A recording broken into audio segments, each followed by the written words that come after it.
We live now? It's his Oh, whole no, not yet. If anything else comes into the picture and gets in the way, he shoves it aside. Okay, guys. And we are live. Is there something between the two? I want to, first of all, thank everybody for joining me here at the Tech Talk. I am trying to also watch your comments and questions here in the chat. So, first of all, if you can hear this, let me know how the volume sounds. That way I can adjust it. I didn't have a chance to sound test this evening. The way the microphone is set up and the speaker, the way the camera and the microphone are set up, a little odd. I had to piece that together, but we're working with it as it is. So this is BYTE This, episode 1. Again, I want to thank you guys for joining me today. And what I intend this show to be is a weekly recap of the tech news, whether it's games, whether it's technology. And I want it to be a little bit more than just consumer tech. So we might dive into automotive, we might dive into the kitchen, because as many of you out there know, I love to cook. And I'm glad to be here. And hi guys, glad you're here. I really appreciate you guys being here. So as a lot of you know, I like to cook and I like to look at various things. I love cooking, I love cars, I love games. I mean, I just love technology. So we may look at some kitchen tech, we may look at some car tech going into the future, and we may look at some more server grade technology, and of course we're most likely going to look at video games. The shirt is not coming off. I appreciate the comment, Zudis. It's definitely just not happening, my friend. Brotherhood might be the best chance I'll ever have. So, Find my son. our first topic here today is we're going to talk about Intel playing offense, or what they claim is offense, to the announcement of Nvidia's Grace Hopper CPU. Grace Hopper was a code name for Nvidia's first ARM CPU. Now, if you're not aware, Nvidia is currently in talks to purchase ARM for, I think it's 40 billion. I mean, it's a pretty big amount. It's one of the bigger investments in the tech industry that Nvidia has made. It's one of their bigger acquisitions. It should be done sometime in the next 18 months, according to Nvidia executives. So, before they complete the acquisition, before Nvidia owns the company, they have collaborated with them on various projects, of course. They collaborated with them on the CPU that is in, and the GPU that is in their Nvidia Shield that is ARM based, and they've also collaborated with them on the Nintendo Switch. I believe some of that is ARM based. So Nvidia is not exactly a stranger to ARM products, but Intel, now that Nvidia has announced a CPU that has AI capabilities, so you're going to have a smarter cloud, I guess, if you will. They are talking about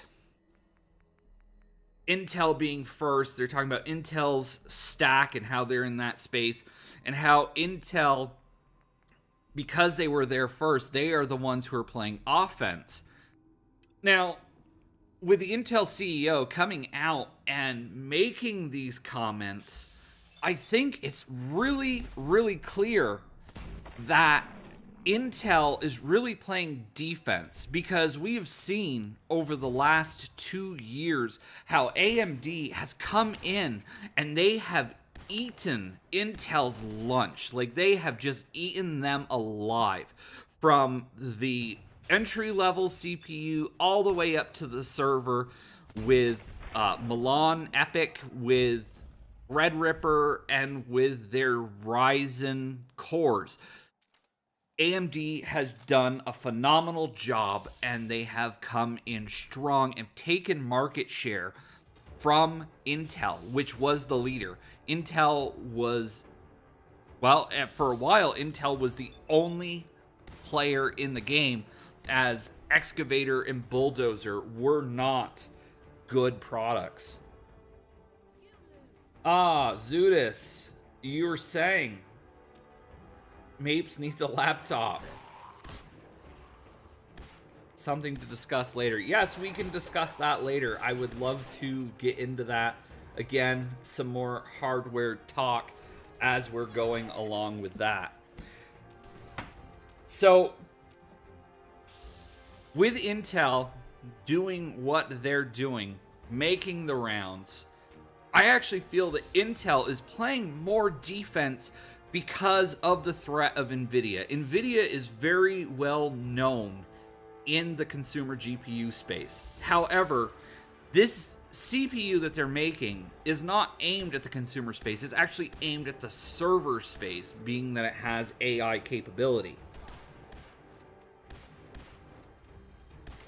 Now, that... yeah, absolutely, mates. I will definitely get in there and help you with that. So, since it has the AI capability, they are... well, I mean, they are gunning for AWS. They are also gunning for Microsoft and the Azure server, or to at least power the Azure server.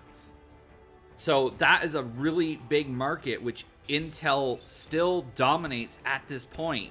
AMD has about 20% of that market, but Intel has about 80%. So Intel still really has a lot to lose there. And because Nvidia is working with ARM and they're working toward acquisition of ARM, Nvidia is really in a strong position where they're going to control the whole stack, from the CPU to the GPU. RAM doesn't so much matter, but because they can control the architecture in the stack, this is going to allow them to have communication between the CPU and the GPU more freely, depending upon the operating system that is used. And if it's Nvidia has some sort of proprietary software in which a lot of these applications can run, an environment which the applications can run, then Nvidia is really going to control the absolute entire stack from top to bottom, and they are going to be able to get the most out of their hardware and their parallelism with the GPUs. Of course, Intel is working on a GPU. Most of their GPUs have been integrated graphics. They haven't done anything really in the even consumer space or hardcore development space. So you don't see an A5000, an A6000 in the graphics cards. So with that, the real question, of course, for you guys out there is, what does this mean for me? And, you know, with Nvidia coming out and doing what they're doing, eventually this is going to trickle down to the consumer market.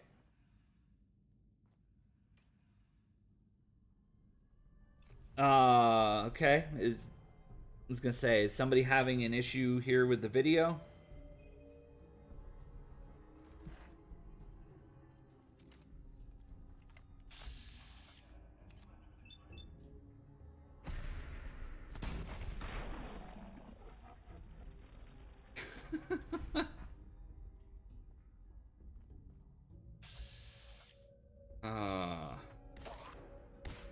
Hey, Monica, glad you could join.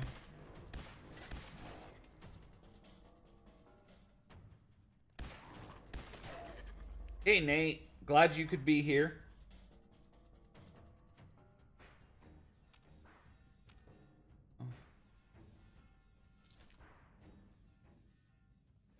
Thanks, Farmer Taz. I really appreciate you Really appreciate you guys talking about hitting that like button.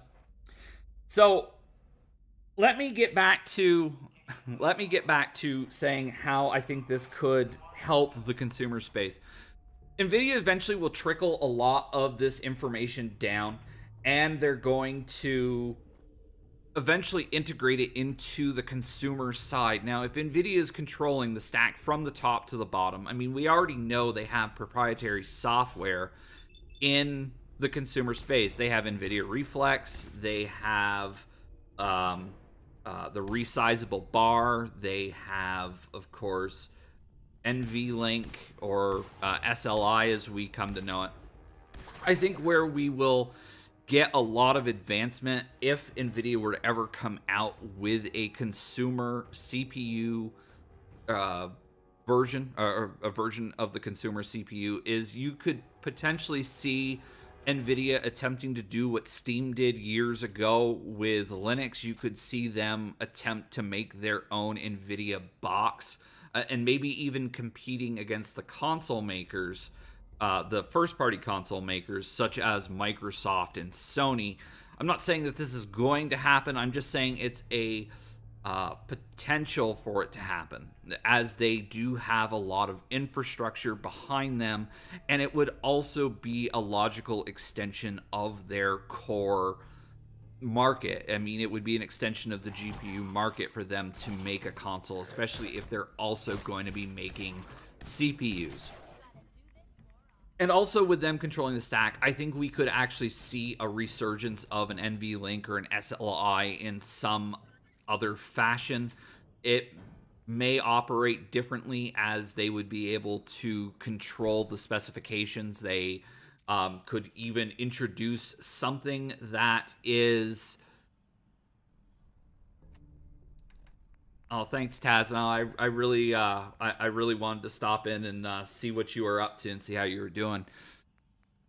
They really could just expand everything out, because they would actually be the ones to control the specifications. So, you know, they could work on a proprietary PCIe, or something that even communicated faster than PCIe for their custom motherboards. So I think this actually has a lot of potential for Nvidia. I think Intel is really on the defense here, because I don't think Intel really wants Nvidia to come in and take more of the market share that they've already lost to AMD in the various markets, not just the server market. Right now we're talking just server, because that's the only place that Nvidia is going into with this CPU. But if you think Nvidia is just going to stay in that market, then you're crazy, because Nvidia is eventually going to expand their horizons and want a bigger piece of the pie. Because remember, Nvidia has the green eye, and you know what that green eye means. It's a little bit about jealousy, and it's all about the dollars. If you guys would let me know what you think in the comments. Do you think Nvidia could eventually make their own console? And I'm talking about something that is a little bit more powerful and a little bit more outside of the Nvidia Shield TV box. I'm talking like a true console contender, something that can compete with a Series X or a PlayStation 5. Do you think Nvidia could ever go that way, considering they own the entire hardware stack now, or will in the next 18 months?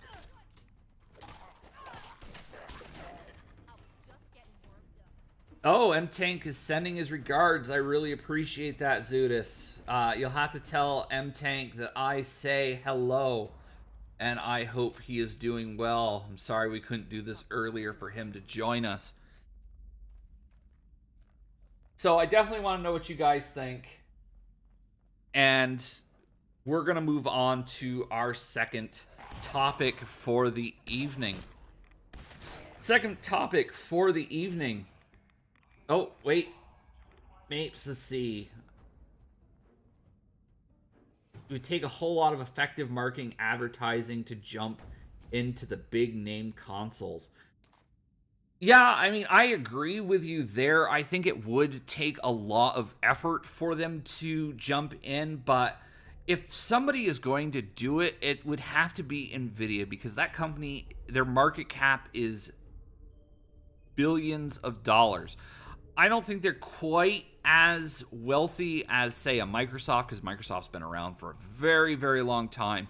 But at least the stock price has shot up. So, and Nvidia is expecting record profits. They just recently adjusted their Q1 guidance up, I think, by $100 million due to the fact that crypto is exploding. And they've also come out and said that consumers, well, we're going to have a hard time finding graphics cards here in 2021 due to shortages and due to crypto. I mean, they're, of course, quoting various reasons.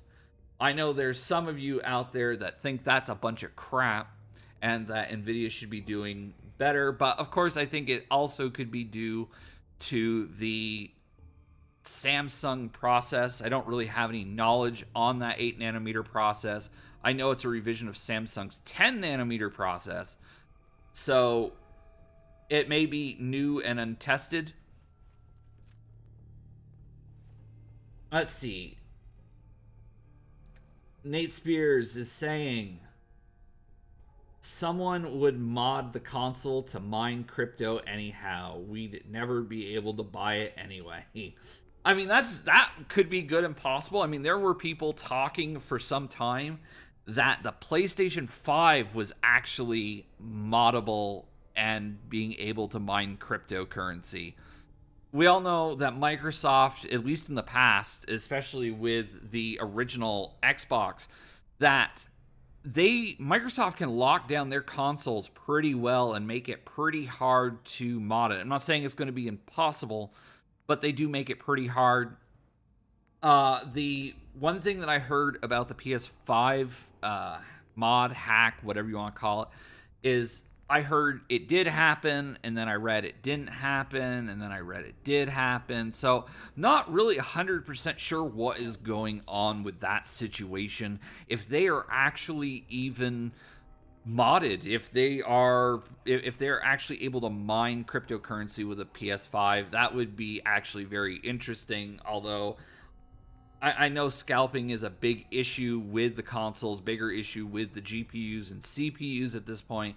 But I feel that if they were able to open up the PlayStation 5 to mod consoles, then we would be looking at a whole other nightmare of trying to get these things. Now, of course, you have to talk about, when it comes to shortages, AMD's market mixture, what they're prioritizing.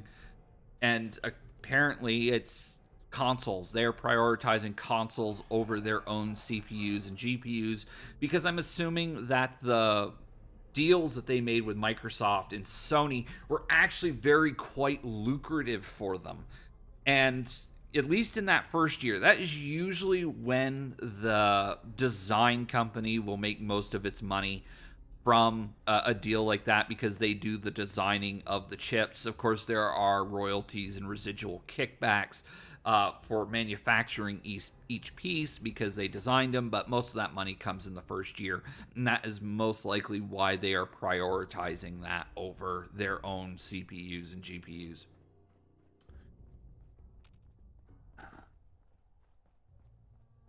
Okay, and so, really kind of with saying that, it really allows me to, because we're talking shortages and we're talking, about market mixtures, it allows me to move into the next topic. Power box, not enough. Oh no. Taz, what was he running? You have to let me know. So let's talk a little bit more about shortages, as Zudas mentioned. So with the shortages,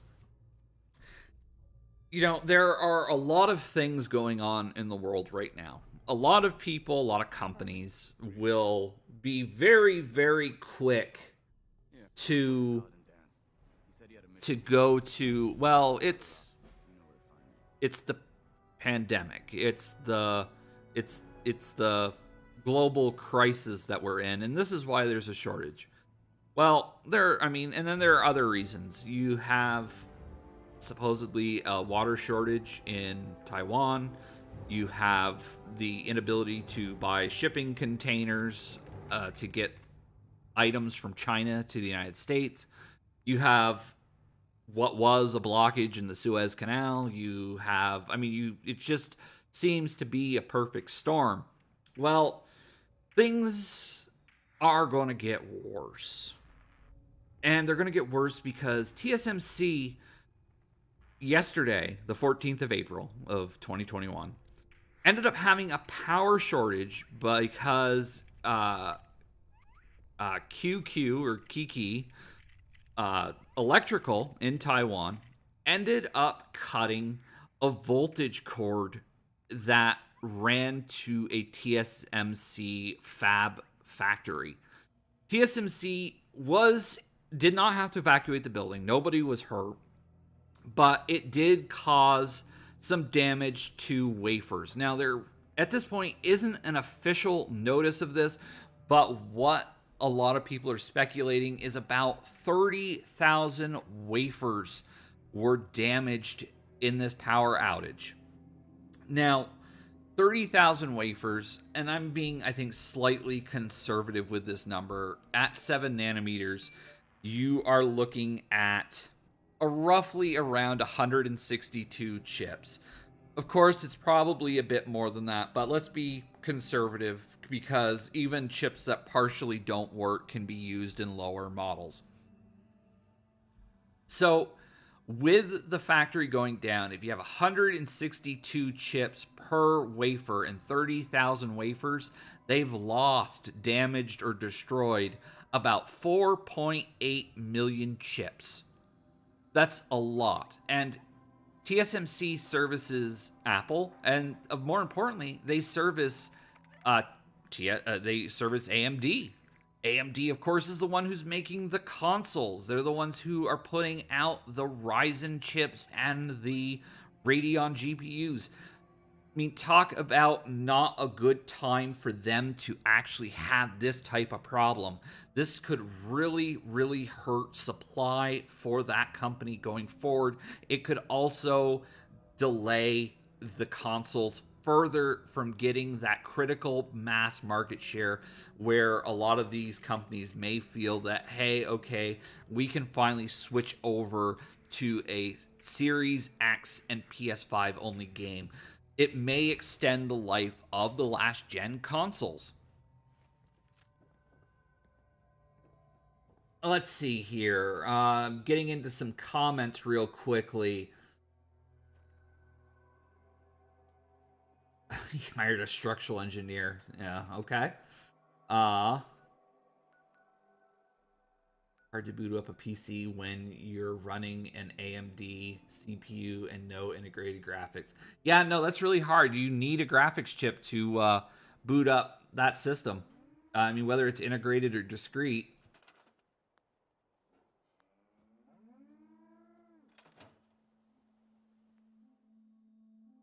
A wafer cookie.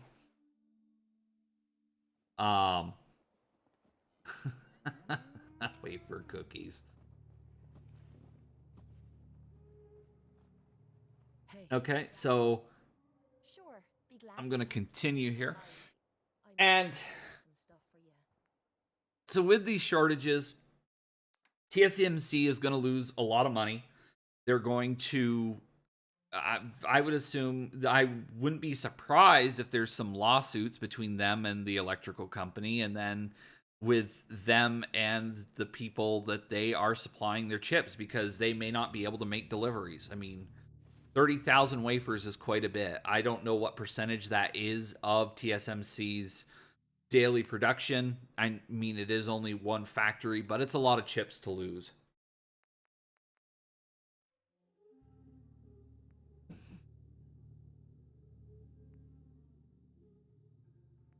And I know Zudas out there in the chat, of course, is having issues trying to acquire some GPUs and CPUs. So yeah, this doesn't help his matter at all. It actually makes it kind of worse. Just a side note for you guys watching the stream. What you are seeing besides me in the corner looking at the camera is you're seeing video of me playing Fallout 4. You're going to see some Spider-Man Miles Morales. And then just for testing circumstances, because I want to do a video at some point comparing graphical quality, you're going to see some video of Final Fantasy 12 running on a PlayStation 3, but it is the PS2 version of the game. I do have the Final Fantasy 12, the Zodiac Age, for the PS4, so at some point along the way, I am looking to go ahead and compare the graphics of the two versions and just show what kind of upgrade is out there. So that's just a little programming note for you.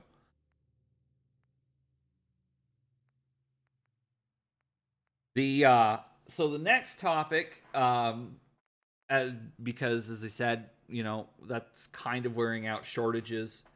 The next topic I'm going to move to is a little change of pace. We're going to talk about Sony. Now, Sony is something I actually, with the PS5, I'm pretty passionate about, because Sony has really been taking a beating as of late with a lot of the news that's come out. A lot of people are freaking out because Microsoft bought Bethesda. A lot of people are freaking out because MLB The Show 21 is going to Game Pass. It's not a big deal. You guys shouldn't freak out about that. And if you want to know why, we can get into that discussion after. I did make a video on that. Please check the channel for that. But I can give a little synopsis of what I have to say regarding that. And there's a constant concern that Microsoft, because of their wallet, they are going to hit Sony where it counts. They're going to get exclusives that Sony can't. They're going to buy developers that Sony can't. And Microsoft has backwards compatibility, which Sony doesn't. And Microsoft and Sony's also shutting down the PS3 and the PS Vita stores, which we can talk about as well. But Sony, especially under Jim Ryan. Now, mind you, I'm not very impressed with Jim Ryan. I don't necessarily think he's a good leader. I think when you're a leader, you need, not only do you need vision, and you need to look at the optics, especially the optics of the situation.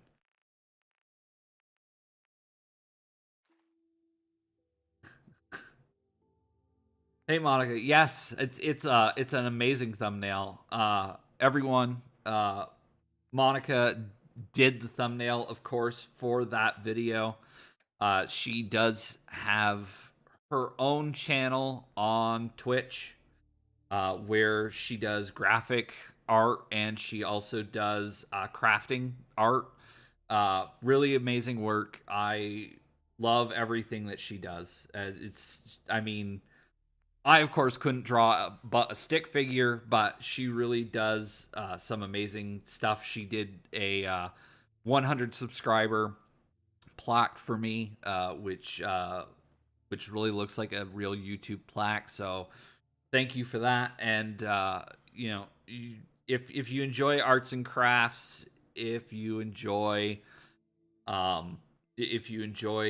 graphic arts, you should check her out over at Monhorn on the Twitch channel. Nathan Spears. I wonder who made the thumbnails. Yes. Yeah, no, she makes the thumbnails. She does an amazing job. I definitely could not do that without her. So I give her a lot of credit for that, and thank you very much. So going back to So, Farmer Taz, you're still waiting for your plaque. Well, you're going to get there, buddy. I see how your channel is growing. Your channel's growing really fast. Your channel is interesting. I do enjoy the football when I come to watch.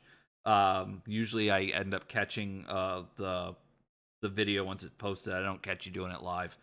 And not sure what you were doing chopping wood last night, but Farmer Taz, if you enjoy NCAA remastered football, check him out. He also does farming simulator stuff.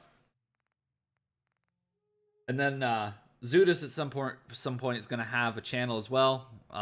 Some point, we don't know what he's doing yet.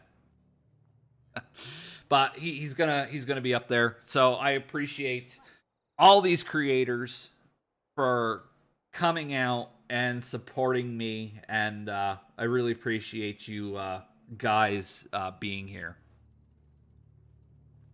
So with Sony invested $200 million in Epic Games. Now, Epic Games is, of course, the original creators of Gears of War, who ended up passing that off to Microsoft. They are the innovators with Fortnite and the people who have pushed the hardest for crossplay across the industry. They are can't think of who actually runs the company at the moment. All of a sudden I draw a blank, and Tim Cook comes to mind, but he is the CEO of Apple, not of Epic Games. But it's kind of funny that I'm thinking of Tim Cook, because Epic is also in a battle with Sony, or excuse me, in a battle with Apple, not Sony.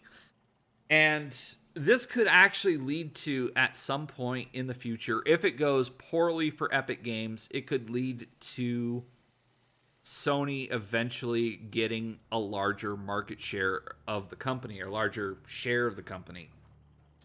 So with the $200 million investment Sony made late last year, and the $200 investment that they've made recently, Sony has now invested $400 million in Epic Games.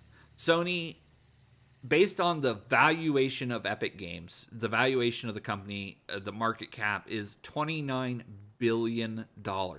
So with that $400 million invested, Sony owns about 1.34% of the company. Now, this isn't something that is really worrying for those at Epic at this point, because it's only 1.3% of the company. Sony calls it a strategic partnership, but it is something that everybody is concerned with. It may also have been the impetus for Microsoft to really push forward and go for that acquisition of Bethesda, getting id Tech and getting their own engine, because as Sony slowly invests in Epic Games, Sony is going to slowly get more and more say in the operation and how Epic does things. Now, Epic is not necessarily at this point worried about a hostile corporate takeover, because Sony owns less than 5% of the company. If Sony were to come in and buy between 5 and 15% of the company, that usually triggers a warning that the investing company is about to come in and do a hostile takeover. This was something similar that happened with Ubisoft several years ago and Vivendi. Vivendi came in, they invested a bunch of money. The owners of the company actually turn around and they bought up more of the outstanding shares to ensure that they had a unequivocal majority stake in the company to fend off a corporate takeover, and eventually Vivendi sold off and left Ubisoft alone because Ubisoft did not want to be acquired. Now, the other investor, of course, in Epic right now, I believe, is Tencent. I'm not quite sure what the percentage of investment Tencent has in Epic, but with the troubled water that Epic is going into with the App Store fight that they have on their hands with Apple, then Sony and Tencent may split the difference and swallow up Epic Games, owning basically a joint venture in the company, and therefore taking away the ability for other big competition to use the Unreal Engine. So Microsoft could potentially lose access to it for their first party games. So let's of course dive back into the chat here for just a minute. Zudas, come on, stop. Strategic partnership sounds like something sinister at play behind the scenes. That's interesting take, Mapes. I will actually get back to that in just a minute. Sounds like a Stadia rebirth is on the way. I don't know about a Stadia rebirth. Stadia was just a oof. That's another topic we can get to here at some point. Stadia, in my opinion, was junk, but it really is going to. It's going to boil down a lot to how the fight with Apple goes for Epic. Whether there's more investment pumped into it. I mean, Tencent potentially, because they're a large company, could actually get scared of the litigation if it got serious enough and even back out. Sony as well, but I think these companies are a little bit wiser than that, and they may be looking to acquire something on the cheap. So if Epic were to sink a lot of their income into it, I think they could acquire Epic for a cheaper valuation than what it is now. But with Epic raising $1 billion, nothing like that's going to happen soon. It's going to be a wait and see game. Let's see. Taz, see, I agree, but companies push trash. Look at Raven and Activision. Well, okay, we can talk about Raven, dude. So Raven Software actually used to be a really decent company. Now, of course, companies go up and down. I mean, look at BioWare, look at Infinity Ward. It really depends upon the talent that is working at the company at the time, but Raven did make some pretty good classics.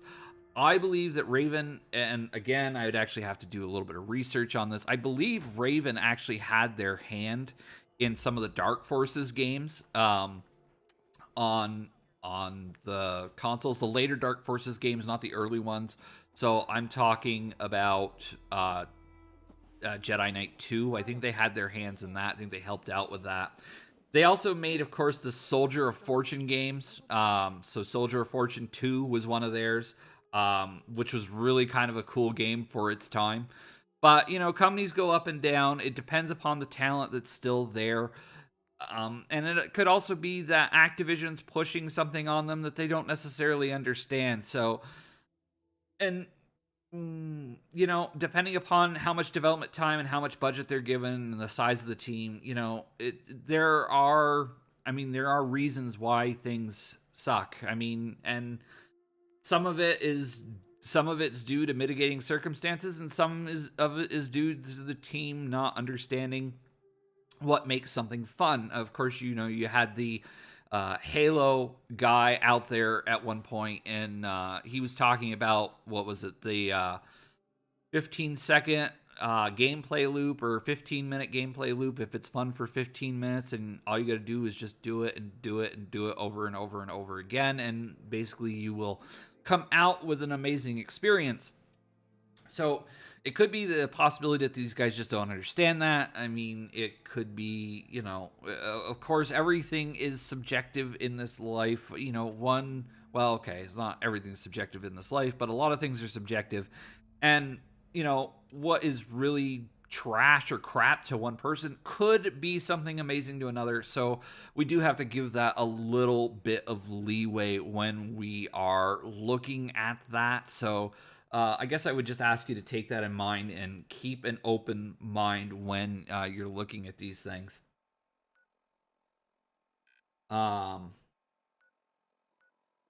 Okay, yeah, Jedi Outcast. Yep, that was the game I was thinking of.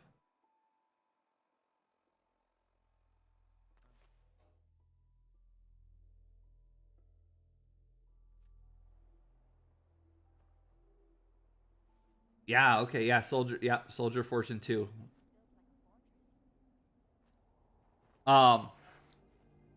So, so let's get back to Sony and their investment and their fight against Microsoft to have a good image. I mean, you got Jim Ryan. And again, I think a leader needs personality. They need charisma. They need vision. They need to look at the optics of the situation. They just need it all. It's a full package. You had Shuhei Yoshida. You had the British guy there. You had a lot of good executives at Sony for the PlayStation 4. I mean, I'm thankful that actually the lead architect, Mark Cerny, is still there. I mean, that guy could give an ASMR video like nobody else.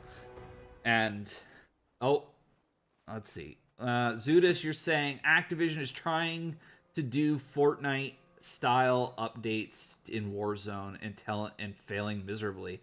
It's Activision pushing the updates too much, focusing on skin creation. Yeah, I mean, I could believe that. I mean, because that's where the money is for them. And we all know that Activision likes to pay their CEO $200 million, if not more, and then let a bunch of people go.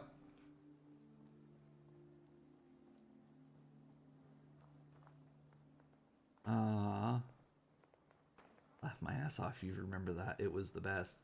It's gotta be my favorite Star Wars game. Yeah, Outcast was great. I still actually have my original copy of Outcast sitting over in a case beside me.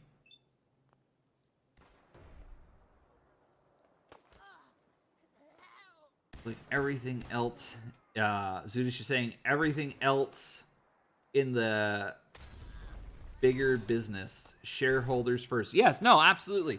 It is shareholders first. It's all about the shareholders and it's all about executive pay. It's about what they think is going to make the money and what isn't going to make the money. It really doesn't have much to do with them getting things done and getting things done in an appropriate way that pleases the people. Although you think that they would think that way a little bit because not everything, like you gotta, at some point you can't bend the knee, but for some things, make it, you gotta please the fans because they're the ones that pay your paycheck. They're the ones that make the companies and the franchises successful. Without the fans, you don't have anything. I mean, there are some things that I don't think that companies should bend the knee on. For example, they had a vision for the story of Mass Effect. Whether it was a good vision or not, it is what it is. And they ended up changing the ending. They should not have changed the ending. That was their vision. That's what they wanted to do, and that's what they should have done. And they should have just kept it that way and said, hey, you don't like it? Too bad. Because it's really a bad precedent when we can say, I don't like that story piece. I mean, we all quarterback and we talk about how much The Last Jedi was shit. I mean, it was just shit. But it was Rian Johnson's magnum opus, I guess. It'd probably be the most famous thing he's known for. But it was shit. But it was the way he wanted to make it, so okay, fine. I mean, unfortunately, we as fans hated that movie, but we wish that it could be changed. We wish it would have been done differently, but for it to be done differently, we would have needed different people on the plan, and we're not going to change it, so that is as they say is that. Justice League was a little bit different because that changed hands halfway through. Of course, that's why you had the Snyder cut come out for that. So,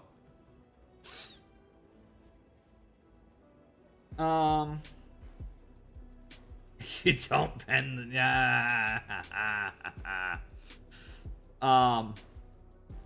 So going back to Sony again. You know, Sony's been very quiet. You know, Microsoft has come out and they've done a lot of things. They did an indie showcase. They talked about Bethesda. I mean, they've done some updates. But I think there's still stuff out there for Sony to share. I don't think it's all doom and gloom. I think maybe Sony was working on getting the bad stuff out of the way. I mean, of course, we did get the delay. Also, bad news. We did get the delay of Gran Turismo 7. I, at this point, would rather have that delayed and the game be good than for it to come out and be a hot dumpster fire.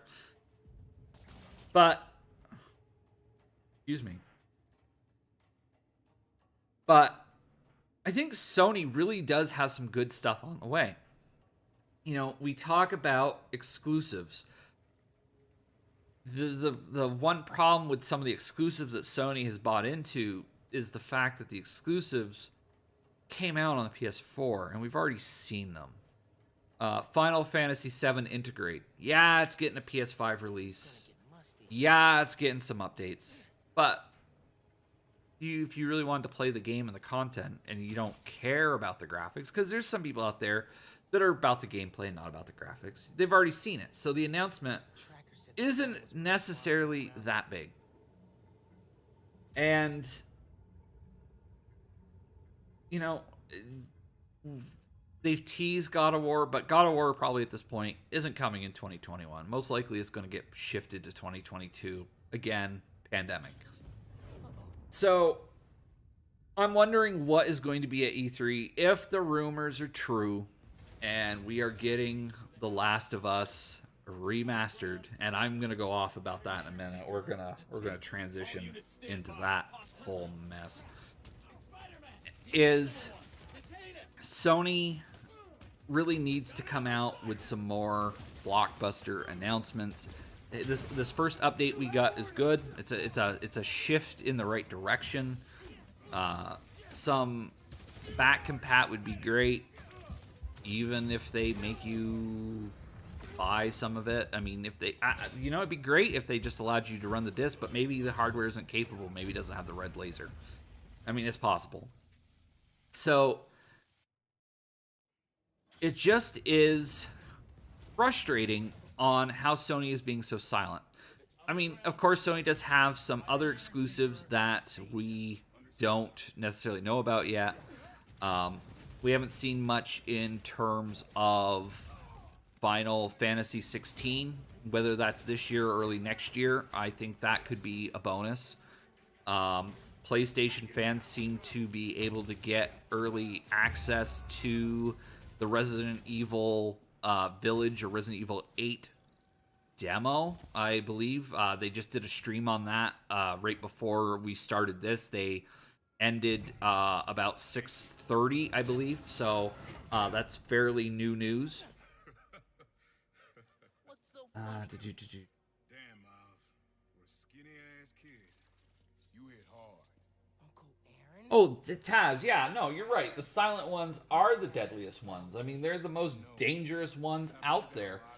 And it's going to be interesting to see what Sony brings.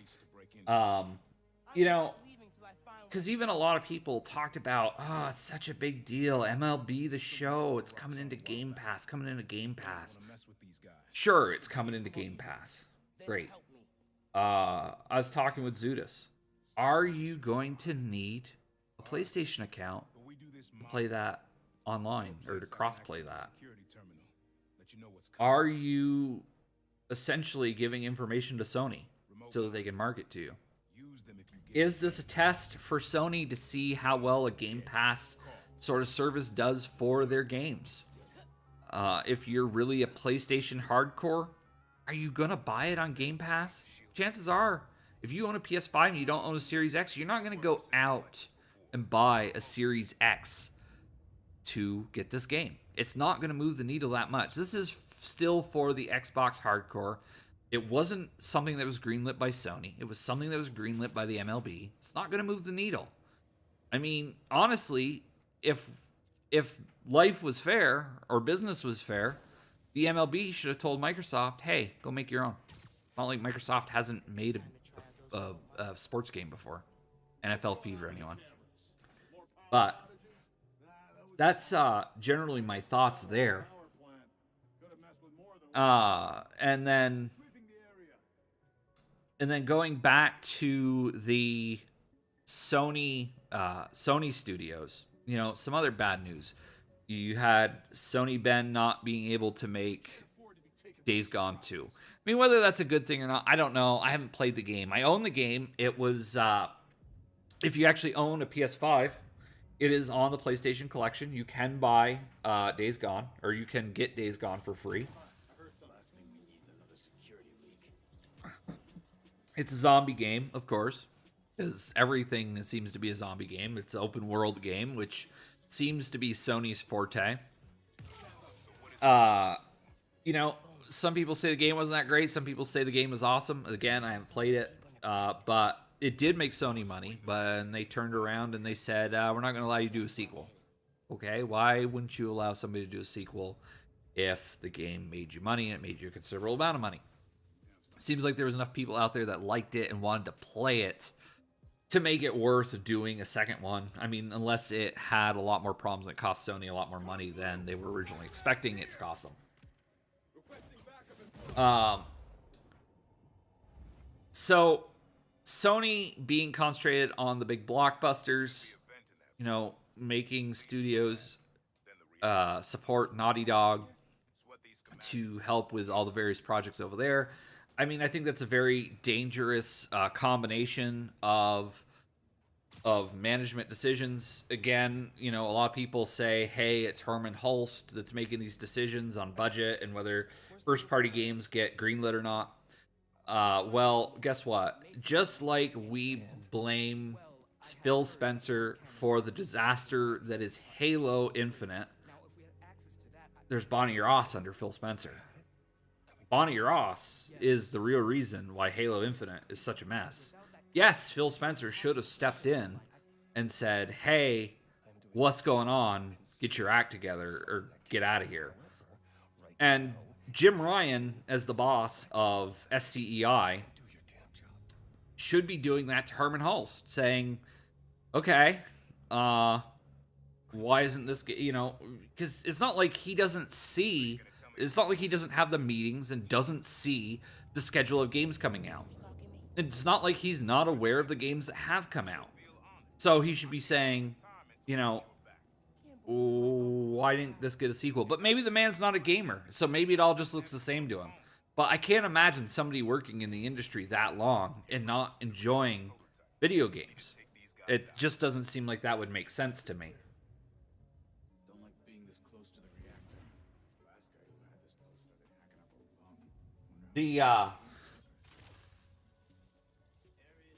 So Sony, in that respect, needs to get their act together. We do have E3 coming up in June, thankfully. E3 is going to be all digital this year. And Nintendo's going to be there. Microsoft's going to be there. Konami? What's Konami going to be there for? What do they have?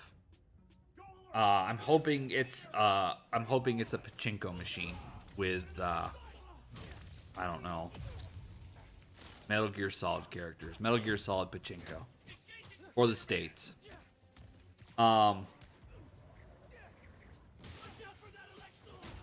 Too busy jacket shopping. I'm assuming you're talking about, not sure if you're talking about Phil Spencer or if you're talking about Jim Ryan.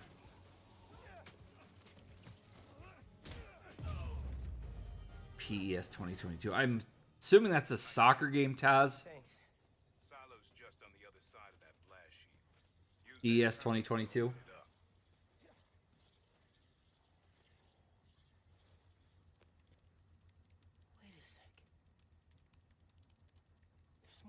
around the city with the new Yu-Gi-Oh video games from Konami. Oh, goodness gracious. I need to shut these down. I don't know about those Yu-Gi-Oh video games from Konami. I can't say that I'm, Get the phone and get out. Oh, yeah, okay, got it. I mean, yeah, it could be PES, but have they even made a PES game in some time? Get moving. Security will show up soon.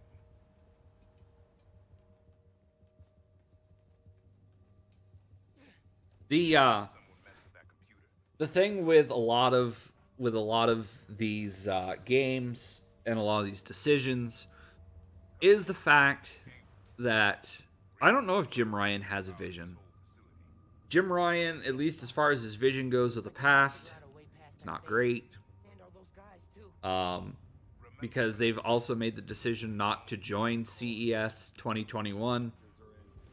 So hopefully they will be doing their own event again at some point in the summer. I do really think it would behoove Sony to actually rejoin the event.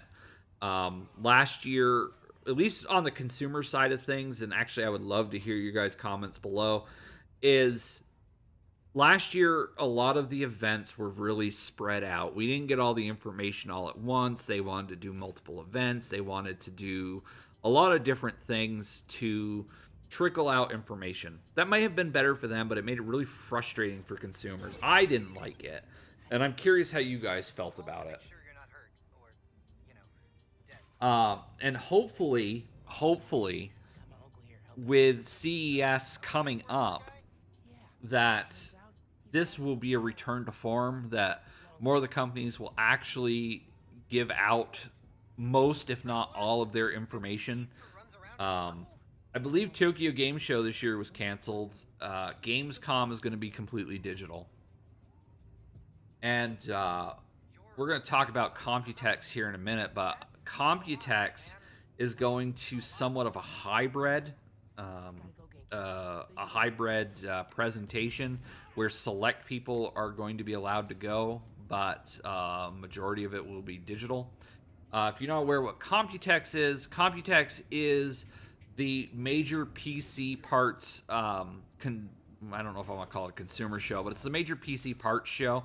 It's where a lot of manufacturers, OEMs get together and they talk about parts coming out. They talk about, graphics cards or cases or, their new SSD, new motherboards. And this year, I would expect at Computex that we would see a lot of information leaking or starting to come out about Intel's Alder Lake, which is the 12th gen Intel processors. We would see a lot of information starting to come out about AM5 or Zen 4 Ryzen 7000, 6000. I know Zen Ryzen 7000 APUs leaked not too long ago, talking about how it would have Navi 2 GPU architecture and Zen 4 on board of the APU. But Computex is where a lot of this information comes out. It's where a lot of specs start to leak. It's where we kind of get initial performance ideas. It's really an interesting time, and for if E3 is that for the gaming industry, then Computex is that big show for the PC manufacturing industry. I used to say it used to be GTC or GDC. For game development and game technology, because that stuff would be consumer facing. But in recent years, that has turned more automotive and more healthcare in basically Origin, or not Origin, but that's what it's morphed into, because those are higher profit markets for those companies. Farmer Taz took 2 years off for this new one. Here's to hoping for you, man. His vision is getting top-notch sushi. Yeah, no, absolutely. I could see that for Jim Ryan. He looks like a sushi guy to me. I mean, probably a sushi and a nice nice garden salad. Because usually that fine Corinthian leather he's wearing. Oh wait, that's Jensen Wong. But that fine Corinthian leather, it's so soft, and he wouldn't want to get barbecue sauce from wings all over that. All right, so we are approaching here 45 minutes.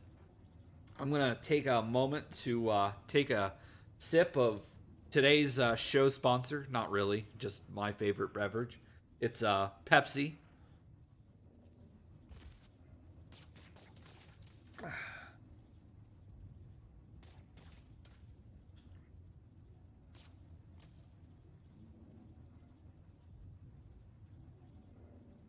And we do have 6 people here currently.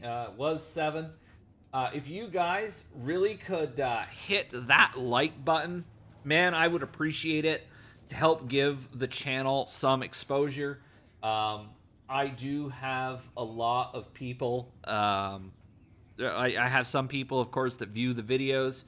And, you know, I really could use the help and to get this video out there, to get the channel some exposure, and maybe get some more people in here, and we would definitely do a lot more talking.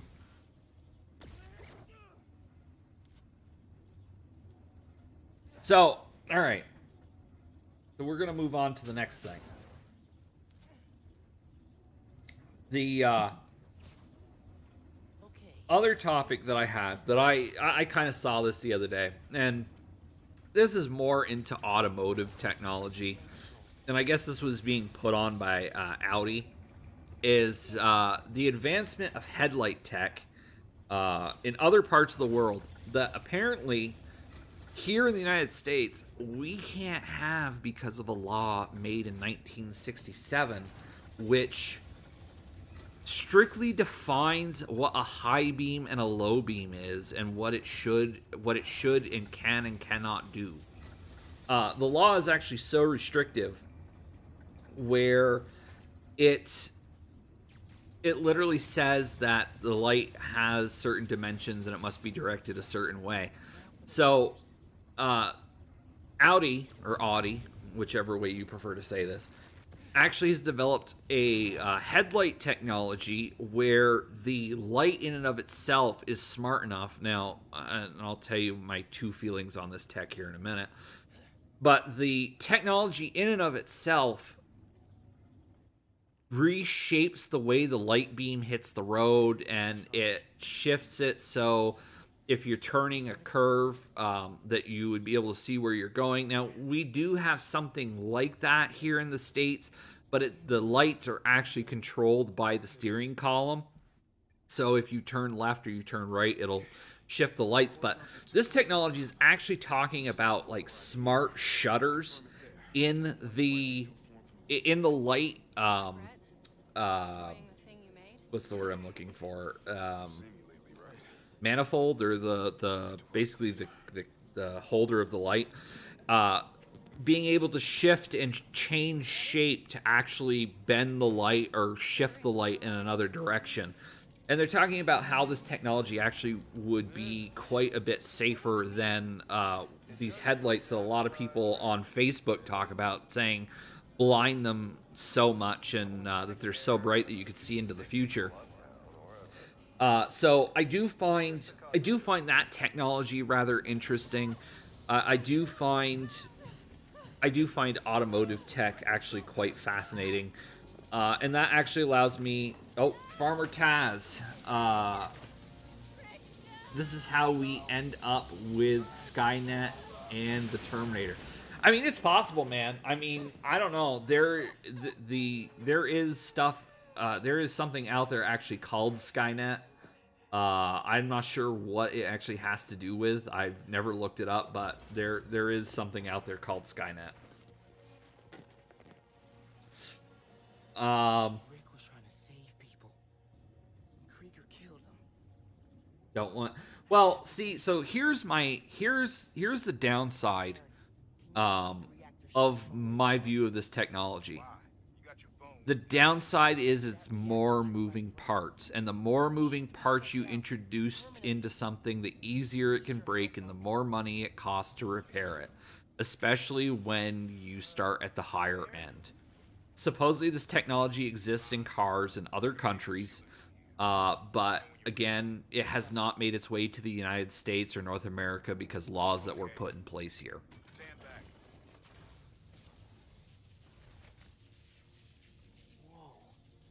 back. With the headlight shifting away from headlights and into cars in general, and this is going back to shortages, Intel has recently made a deal with General Motors. So your car, not really, but maybe, will eventually have a badge on it that says Intel inside. Intel is going to step up because Intel has a bunch of fabrication ability. They have a bunch of fabs where they are going to start making chips for the mainframes of the cars to put into the computers. They are going to assist Detroit with doing that so that Detroit can get back on the move and start developing vehicles and pushing them out again. So, and then of course, as EVs come onto the road, computer chips are definitely going to be more crucial than they have in the past, as your car is going to be completely electric. I don't know if a lot of you have seen the commercial out there for the new Hummer EV. That thing looks interesting. I don't think I would buy one of those, but it's interesting. And then with that technology as well, I think the problem is, of course, we do commodification. It's all about the dollar. If the company can't make the dollar, then they don't bother to invest in the technology anymore, because just like with medicine, it's not about cures, it's about treatments. It's about how we can make money. It's not about how we can better society. Oh, Farmer Taz, what are you saying? M-Tank would rather drive a Mac than that Hummer EV. I mean, that's probably true. Although, would M-Tank enjoy the Hummer EV if it had a lot of torque and was able to do, say, 0 to 60 in, say, 4 seconds?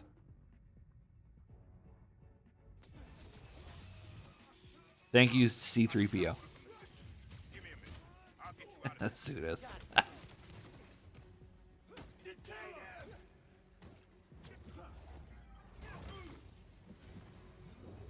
And then, do you really trust Intel with putting their chips inside your cars? I mean, yeah, things are already being tracked as it is, but...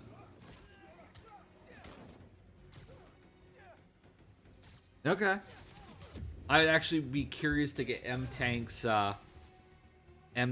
idea on that. So if somebody wants to let M-Tank know where he can, of course, leave a comment in this video after it goes up, I would love to hear what his kind of Hummer is. Or actually, I'd love to hear what M-Tank's kind of vehicle was if he was able to drive anything outside of his current vehicle or a Mack truck.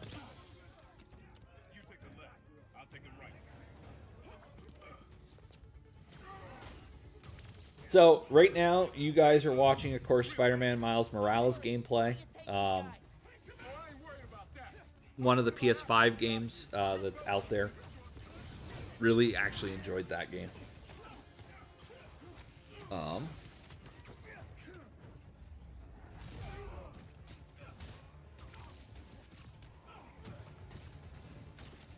told him to watch it.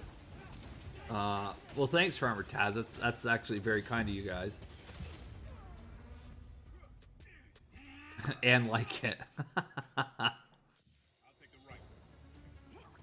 Oh, whoa, whoa, whoa, whoa, whoa, whoa, whoa. No, not repeating that, Zeus. Not even, no.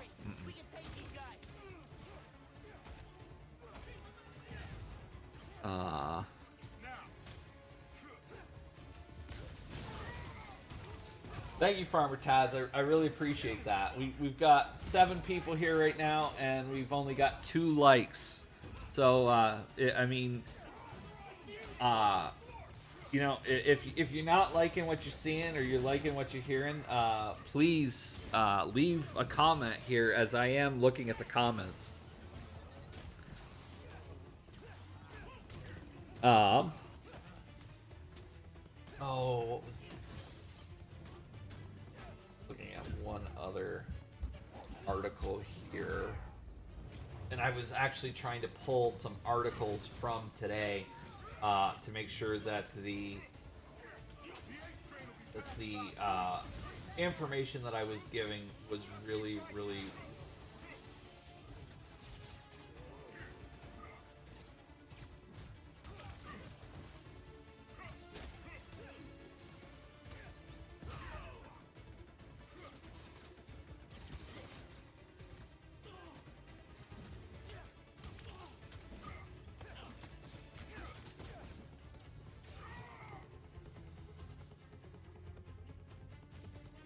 So I did want to go over quickly one of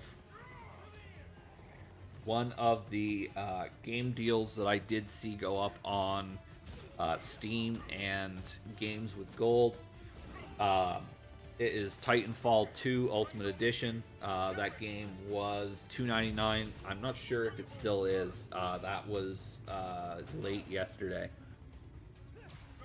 And then, of course, upcoming games. If you own a PS5, you have Returnal coming up on the 30th of April. You have MLB The Show 21 coming up on the 20th of April. And then May the 7th, of course, you have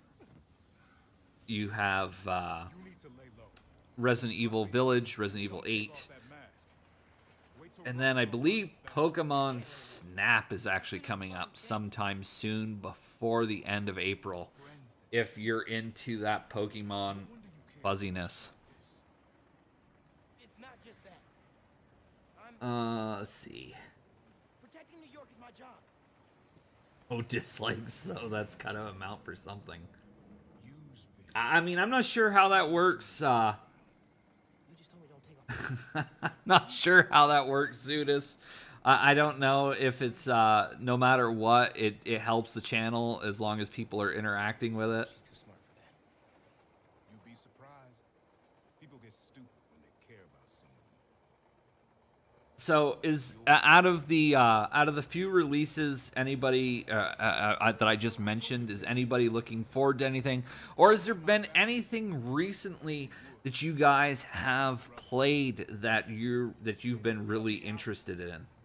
If I kept my mouth shut, maybe I'd still have a family. You know what you have to do.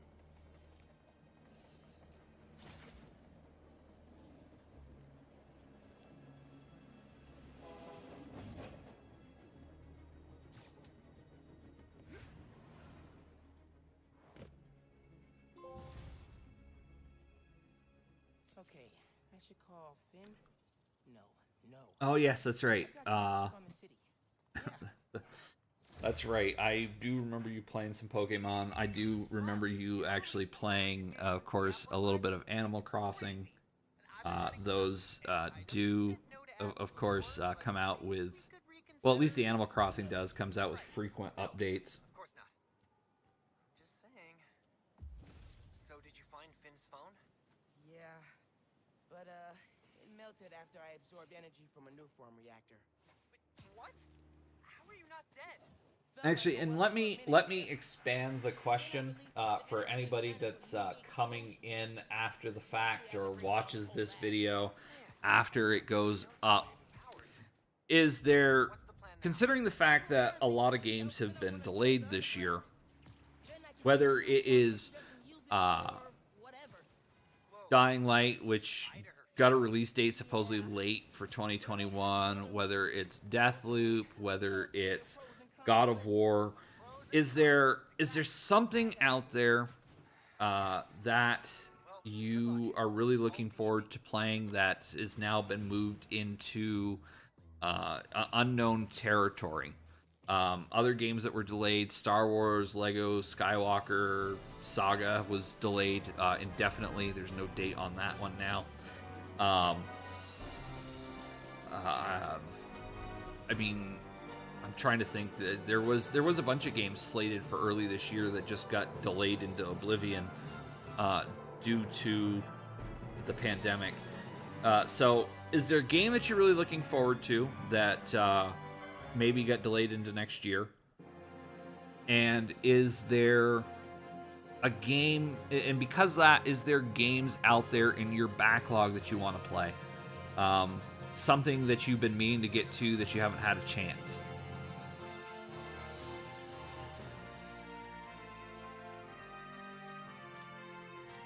Monica, I think you're going to be waiting a very, very, very long time before they make the next Kingdom Hearts game. I think Mickey Mouse has gone on vacation.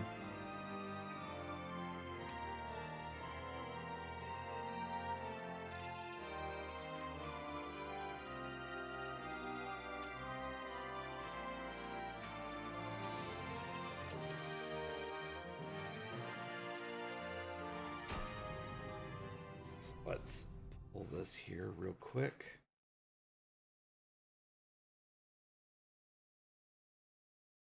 Oh, and so, and this is the other piece of speculation that I want to add to the channel for this evening, is the Zelda 35th anniversary. So we're talking about Nintendo. And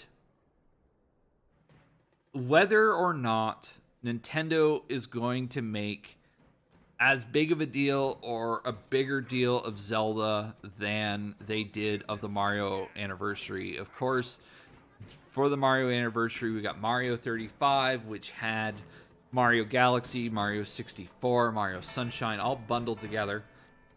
They didn't do, they didn't do any touch-up work on those games, but those games were still rather interesting in their own respect. Nintendo could have done a little bit better job in bringing them forward for us all, but Nintendo, of course, is Nintendo. If they think they can get away with something, they will. Most of the time, people give them a pass, which is rather unfortunate because I do like a lot of Nintendo games. But with Zelda, we've already got the announcement of Skyward Sword. We've already got the announcement of Skyward Sword HD remaster, which that could be interesting. I'm not quite sure how I feel about them trying to move the motion controls forward. That could be something else. We also have, of course, the Wiimotes, or the Wiimotes. Yeah, I'm on the wrong system. The game pads, the Joy-Cons. That's the word I'm looking for, the Joy-Cons. We have the Joy-Cons, which are going to be Zelda Skyward Sword themed, so blue with some gold trimming. We, of course, are also going to hopefully get, at some point, a better look at Breath of the Wild 2. That is, of course, the working title for this game. And I will go at his side. Thanks, Nate. I hope you have a wonderful night, my friend. Keep it real, and I'll be talking to you sometime out there.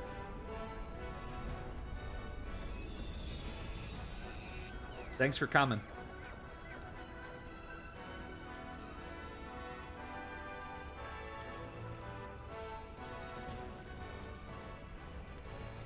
And so we had all these things, and the question is Nintendo actually going to do a compilation. I mean, there's a chance that they'll do Wind Waker HD remaster and Twilight Princess HD remaster as those as a double pack, as both of those came out on the Wii U, and Nintendo's moved almost everything from the Wii U over. It was a interesting time, to say the least, and you know, it would be a rather cheap package, or Nintendo would probably consider it a deal if they move it over. But the question is, are we going to get something bigger than that? And if you enjoy the Zelda series, you know, let me know how you feel about that. Are we going to get something bigger? Are we going to get something more? Are we going to get a Game Boy compilation? I mean, would Nintendo actually put the effort into that? Would they maybe even release a patch to work with the Link's Awakening DX game remaster that came out on the Switch? Or do you think we might even get a themed Switch or a Switch 4K that would basically be powerful enough to play that game solidly, Zelda themed, and just be able to play that game in a much better state, because that game was a little rough when they made it. Whether that was bad optimization or the system just wasn't powerful enough to handle it, really it's not quite certain out there what the deal is with that one. But, The paling's fallen! Then it's over! For my father! For my father!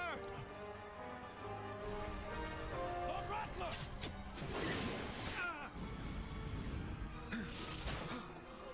now, that is, I think, going to do it for this evening, guys.